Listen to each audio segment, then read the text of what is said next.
Okay, so I was hoping we could start by you kind of describing what your life was like before you had kids. Oh. We had fun. We didn't really have any responsibilities other than work. So we took a lot of vacations, traveled all over the place, bought a boat, anything we wanted. We had a Mercedes for a while, and a Jeep, So we had a really comfortable, nice life, I guess you could say. Spoiled life. Okay. And so then how did your children eventually come into your life? Well, I was laid off from my job. And at that time, I was a regional manager for a title company, and I was traveling a lot. And I was just thinking it would be really nice to not travel. So I didn't really want to go back into that field, and I thought, first I thought I'll just take some time off, and because we had some savings saved up, so I was going to take a couple months off and just relax a little bit before I started back in the job market. And I kept reading the want ads, and I kept seeing want ads for foster parents. And so one day I said to Brian, what do you think of this? We have this big house, most of which we don't ever even use, and we're never going to have children of our own. I mean, we could give a home to a kid who needs one.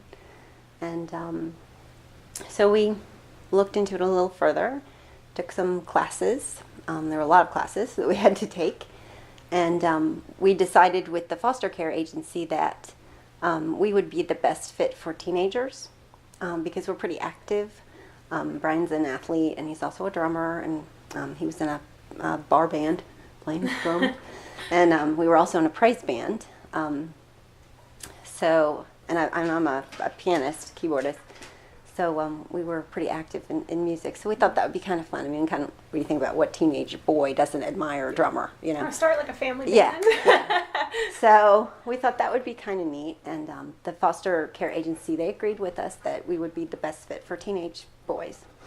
And that was our plan. And then one day, out of the blue, I think we had like one more class to finish up before we were official. And got an email from one of the folks at the foster care agency, and they said, we have a sibling group of 4. There were 9, 7, 6, and 4 were the ages. And Brian and I were like, what happened to 2 teenagers? Yeah. These are 4 under the age of 10. They're not even in double digits yet. So we had a trial week in December of 2009. And we affectionately refer back to that week as Hell Week. I saw that on your website. So why was it Hell Week? It was, they were horrible. They walked in the house, and Brian hadn't gotten home from work. They were brought over, the foster home where they were, the foster mother brought them over. And it was right before 5 o'clock, and Brian wasn't quite home. And the kids came in, and it was winter, so they had coats and shoes. And they shucked off the coats and shucked off the shoes, and the glass got broken, and they just like went tearing through the house, and the next thing you know, they're on top of the dogs trying to ride them like horses. And I was like, whoa, little people, slow down. And they're like just running around like this was a playground, and knocking chairs over, like they just knocking the dining room chairs, just like went up to them and slammed them down. And I was like, what are they doing? It was crazy. And then I was like, well, bring your stuff, let's go up and I'll show you where rooms are. So we went upstairs, and at that time, we have since renovated the house, so it has 5 bedrooms. But at that time, it still only had 3 bedrooms. So we had to put the 3 boys in what was the big second master bedroom, guest room, which is now not that. But so we had them in there, and the kids ran in the room, and they just went jumping from one bed to the other. And I was like, and then then they started throwing things at the light fixture. I was like, this is crazy. And then they had the dogs jumping up on the beds with them. It's like, what do I do? And they wouldn't, you couldn't say anything to them because they just ignored you, no matter what you said. Yeah. So it was quite an eye-opening experience. I shed quite a few tears. Getting them to bed was impossible. Oh, and then when it was time for baths and stuff, the next thing you know, we had 4 naked little people running through the house. They ripped every towel. They were in the where the towels are in the linen closet. They ripped every single towel off the shelves, every single one. Each of them used an entire bottle of shampoo. Oh my gosh. it was like they didn't know how to brush their teeth. They didn't even know how to use the toothpaste. Just all of these strange things. And then I think it was 3 o'clock in the morning before they finally went to sleep that first night. And and then downstairs we had like a rec room with TV, and we bought a Wii because we didn't have one before, so we bought a Wii. The kids like Wii. And then we bought a couple games, and they were taking the games and chucking them across the room. It was crazy. We had some other toys and stuff, and I had all these plans. I was going to do crafts with them, and we were going to make Christmas ornaments, and I was going to take them outside and play kickball, and I had all these plans for our days. A vision in your head of what it was going to be like. Nothing.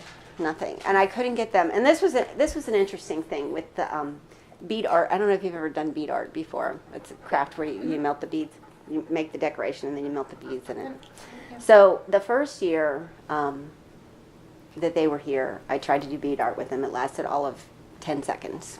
Nobody made a thing. It was the end of that. Second year, we lasted a minute doing bead art.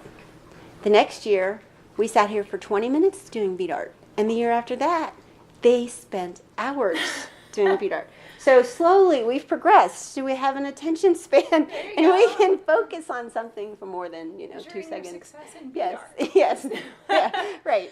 So did the children come directly from their original home situation to you, or were they in the system? I guess they had been taken from their birth mother in June of 2009. And then we got them for the first time December of 2009. So they had first been for, believe it was a couple weeks with one foster family, and then they were put into another foster family. And those folks were great. I remember going over there to actually meet the kids before they came here for our test week. And I got to the door, and these folks, they had not only our 4 plus 2 other foster kids, plus she watched her grandchildren during the day. And we went over and we knocked on the door, and it was like this swarm of little people. I think there must have been 20 of them. It was crazy. We were like, oh my gosh, what are we getting into? But so they were great, but she just had too many kids. There was no way she could keep them. So they needed a new home. And so they had been in 2 other foster homes before they came to us. So when they came here at first, do you think that they thought in their head that it was a permanent thing, or do you think they just thought this was like another stop in the road? I don't know what they thought.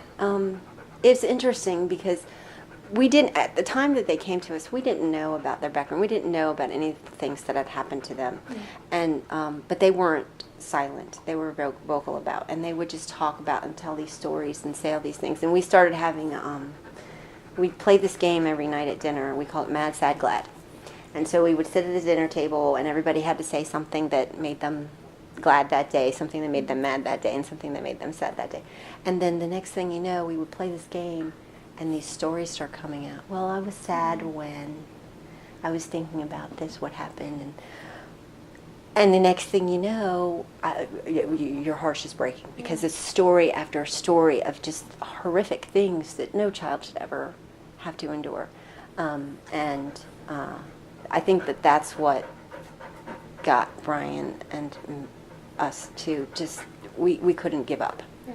We really couldn't give up at that point. I mean, we wanted to, because it was really tough. It was really tough. And the behaviors were just off the wall. I mean, they would scream for hours if, you told them they couldn't watch TV for 5 minutes. I mean, you put them in timeout and they would say, make me. I mean, they were just impossible to control, impossible to discipline. And being foster children, I mean, it wasn't like you could give them a spanking or anything. Your only option really was like sentences or timeout. Not that we would have done spankings anyway, but you had sentences or timeout. And with these kids, that didn't work. We had to get creative. We started. We actually took them to the beach. A friend of mine let us have their beach house for the week. So we took the kids to the beach that first year. And that was really a special time because they had never been to a beach before. So it was really exciting to see all that marvel through their eyes, seeing the ocean for the first time and the big sandy beach and all that. And they were just like, oh. So that was really neat. But they of course destroyed the house, and I think that's why we've never been invited to go back. But while we were there, they didn't have TV in that house, but they had old movies on VHS videotapes, and they had The Sound of Music. So we watched The Sound of Music ad nauseum. Not that I don't already know that movie. So the next thing you know, we decided we said, well, what if we started blowing whistles at you like Captain Von Trapp? So the next thing you know, we lined them up, and and we started doing things with like military precision. Yeah. So we would go to the grocery store, and they had to stay in their line, smallest to tallest, and they, hands in pockets, so they wouldn't touch anything, because otherwise, everything's knocked off the shelf. And hands in pockets, they weren't allowed to speak without raising a hand. They had to stay perfectly neatly in line, and if we stopped to pick something up, they had to, the squares on the floor, they had to stay in their squares. So all the feet in the squares with a square between, and the next one with their feet entirely in the squares. And so we started it by saying, each infraction of not following that rule gets 1 minute timeout. Well, that first trip, we had some very long timeouts. And that's not good, because they say you should never give a kid timeout more than their age. Well, okay. So, but, it worked. And I can't tell you the first time that we took them to a grocery store and somebody came up to us and said, I have never seen such well-behaved kids in a store in my life. And I thought, oh, wow. Yeah, so we would take, everywhere we went, we would walk in a line with them like ducks behind me or Brian. And it was, and it worked. All from The Sound of Music. All from The Sound of Music, yeah. That's awesome. Yeah, and then we even started singing The Sound of Music songs. So they had to learn the cuckoo song. No, the one, you know which one I'm talking about. Mm-hmm. So we had that, the good night song. We had that down pat, even with all the motions. Me standing in front, all the kids lined up and popping out to say cuckoo. So we did all that. We did all those fun things. So that music background came in. Yeah, it did. Awesome. And that's one disappointment I had, because I did want to try to get them into music, and we tried with all of them, and it didn't really work. Christiana did violin. I tried to teach them piano, and they didn't want to listen. So we do sports. We do a lot of sports now, and that keeps them occupied and busy, and it's been good for them. Mm-hmm. When did the adoption process actually start? How long after, I guess, they arrived? Well, they were foster kids for 3 years with us. And the foster care agency, the goal was reunification with the birth family. And we knew that all along. But I guess, I'm not sure how it all works with the court systems, but the birth mother lost custody, and then she appealed that ruling. Mm-hmm. So we were in the appeal process for more than 1.5 years. So we couldn't have done anything, even if we had wanted to. But in the meantime, we kind of knew that we had to do, like, we renovated our house. They were still foster kids, and made it to those 5 bedrooms, so we didn't have all 3 boys in the same room, because that was just a nightmare. But once they got their own rooms, it worked out well. We could actually go to sleep at a reasonable hour.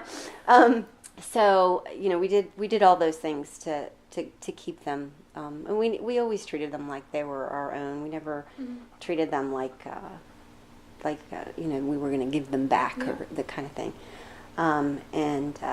But the birth father never even responded to any of the court's inquiries for his interest. So he was just more or less out of the picture. And then the birth mother, she did appeal, and so once the appeal didn't go through, which took about 1.5 years, then the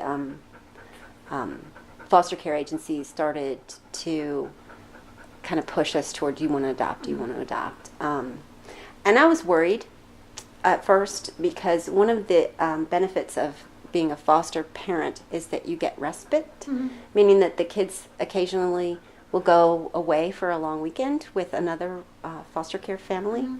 And for Brian and I, because these kids were just so tough, they were so tough to handle, we needed those breaks. Yeah. And we knew that once the adoption went through, we wouldn't have any more breaks. And we tried to line up other foster folks that might be still willing to do it for us.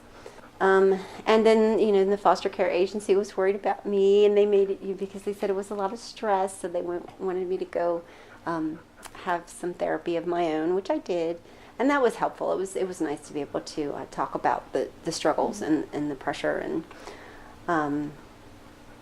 so. But we decided to go through with it. So it was March of 2013. So 3 years, right about 3 years. Did you do anything were the kids excited about the process? How much did they know about what was going on? They were. I mean, we didn't hide anything from them. I mean, we always told them the truth about everything that was going on. Maybe we toned things down when it came to like their birth family and stuff, but they were really excited. I think when we went out and we bought nice clothes, and the boys all had suits and little spiffy hair, and it was very cute. And we went into the courtroom, and they were all excited, and a lot of people came, so that was nice. And Pastor Sean from our church played on his guitar, played music, and sang a song for us. And I'll never forget. The judge said he said that a lot of people believe that God doesn't belong in courtrooms. This is proof that God is here, and I thought that was a really cool moment. Yeah, so they became ours, and now now we're teenagers, so we have all the teenage struggles, and their backgrounds are not And it's been good. how long at this point now? 7.5 years. 7.5 years. Yeah. Do you have any other advice for people who might be starting out the process? I mean, Oh my, that's a tough one. it seems like a lot to go through and adapt. Yeah, there was a lot of adaptation involved, and you have to be creative with your consequences, and try not to. I would say the most difficult thing for me is you get so mad, and you have to be able to take a step back and not start yelling instantly. And I know I do plenty of yelling, but I think all moms do to an extent. But being able to step back and say, okay, that was one of the things that Brian and I did a lot of. We came up with this kind of motto, and when things would get really tough, and things were tough a lot of times, we would say to each other, it's not their fault. It's not their fault. Just step back, take a breath. It's not their fault. We'll figure out a way to help them through this. And that's what we've tried to do. We're certainly not perfect parents by any means. We have our moments.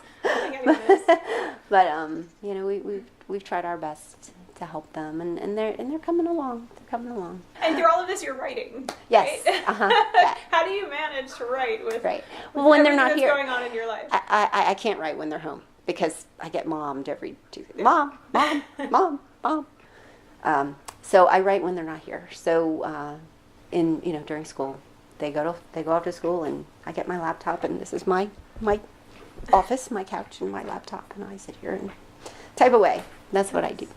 And then in the summer, we try to keep them busy with activities. Like this week, they're away at Gretna Glen church camp, which is very nice. We have the whole week. And the three older ones are going on a mission trip, so they'll be gone. And the two younger ones we actually have enrolled in summer day camp. Mm-hmm.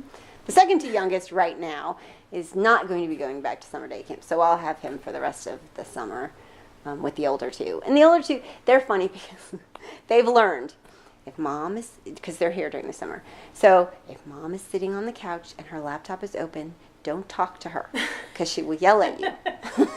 So they know.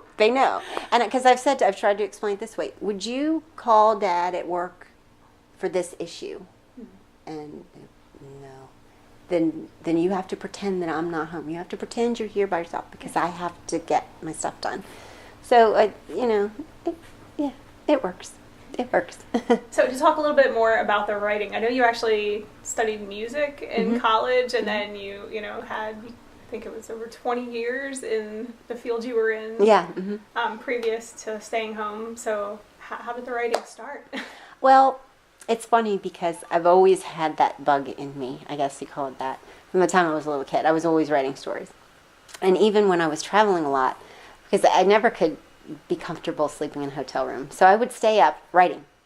and I was write stories and just make stuff up. And so once the kids were here, and I was working at first when they were here. I had a part-time job, actually working with my husband, and I did that for a while. But it was too stressful at that time. So it was decided that I should stay home and not do that. Some of these stories that I started, I never finished anything. So I thought, well, I have this extra time on my hands. And one of the things with the children that we were diligent about, because we had read a lot about importance of giving them responsibilities. So they each have chores that they have to do every day. And so I could be here being a mom and doing all the laundry and doing the dishes and sweeping the floor and all of those things. But I was like, I'm not going to do that, because I need to assign them chores. Mm-hmm. I need to develop that sense of responsibility in them and help them to do that. So then I had extra time on my hands, and I thought, why not try to actually finish one of these mini books that I started? So that's what I did. And a couple years later, I'm up at 8. Wow. Just finished the 8th one. So that's awesome. And what would you exciting. say your genre of writing? Mostly it's historical romance. But I started on a new project recently because I wanted to do something contemporary, and I wanted to do something that's not so much romance but more of literary fiction. So I started this two novels that are in that vein, but most of this stuff is historical romance because I like history. So I'm the same way. Yeah, that's what I like to read too. Yeah.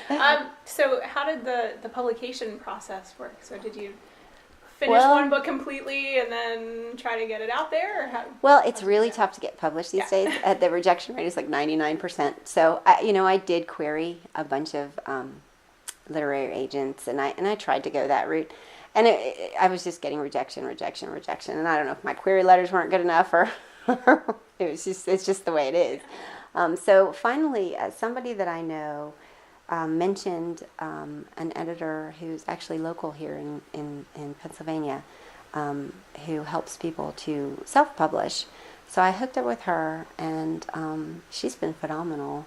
It's probably the best relationship, from a standpoint of my books that I could have ever gotten into, because she knows everything about the industry, and she's helped me basically do it all. So now, yes, all of my stuff is self-published, but it's out there. Yeah. How long does it normally take you to complete a full novel? It depends. The one that I just completed, that one took me longer, I think, than normal. It took me about 6 months from beginning to end to get that one done. But the one that particular novel is a sequel to, that one only took me 3 months to do. So it's different. I don't know. That's a hard question to answer. Is there like a certain time, you try to do a certain amount of time each day, or you have designated time set aside? I do. My rule is, as soon as the kids leave, I'm down here, because if I don't have that discipline, I won't. I'll run out of time. Okay. And then I set goals, and I have to be this many words by this date, and this many words by this date, and with the last book, my goal was to finish by March 31st. I figured I could do that. I started in January. I'll finish it in 3 months, because that's how long it took me with the one before. Well, I didn't finish until June. So you established the nonprofit organization, Third Chance Foundation. Could you tell me about that a little bit? How it came about?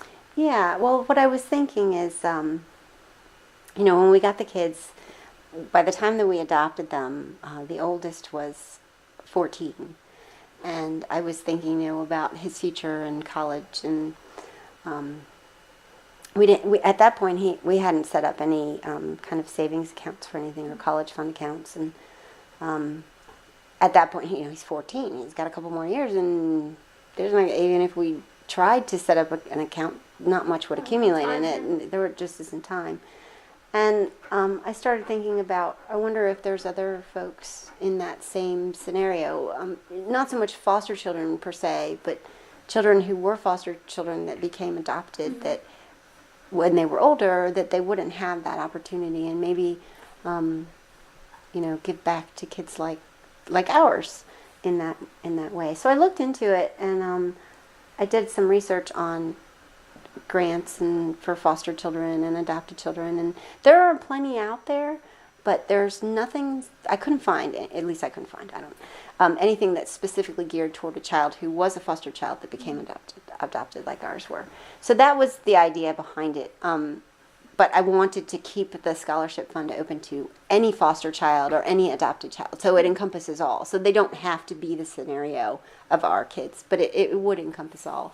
And that was my idea. And I thought, if I sell these books, because I would have never finished a book without the children.